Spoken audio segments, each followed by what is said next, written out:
রাহমাতুল্লাহি ওয়া বারাকাতুহু গাইস।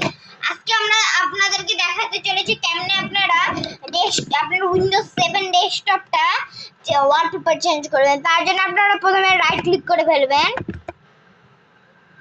রাইট ক্লিক করে ফেলার পরে পারসন অ্যালাই যে অপশনটাতে চলে যাবেন।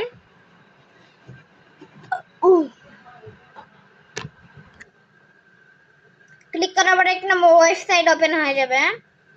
এরপরে আপনাদেরকে যেটা করতে হবে, আপনারা এখান থেকে যেন ওয়ালপেপার দিতে পারেন, কিন্তু আমরা যদি এখান থেকে না দিতে চাই তো এখানে একটা অপশন আসবে দেখবেন। তারপরে আপনারা দেখতে পাবেন এই যে ডেস্কটপ ব্যাকগ্রাউন্ড, এখান থেকে যেন আপনারা ওয়ালপেপার দিতে পারেন। ডেস্কটপ ব্যাকগ্রাউন্ড এটাতে ক্লিক করে দিবেন।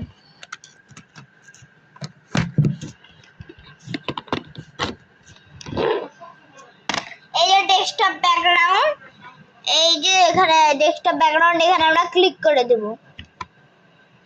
ক্লিক করার পরে এখানে ফায়ারফক্স, এরপর আমরা ফটো লাইব্রেরি, পিকচার লাইব্রেরি এখানে ক্লিক করব।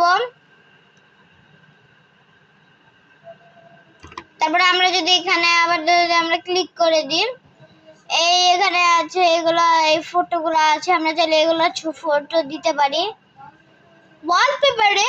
মনে করে নিড ফর স্পিড আমার ফেভারিট, তো আমি এখানে ক্লিক করে এই সেভ চেঞ্জের নিচে একটা অপশন আসে, এই দেখুন সেভ চেঞ্জ। হ্যাঁ, এই সেভ চেঞ্জ অপশন আমরা ক্লিক করে দেব।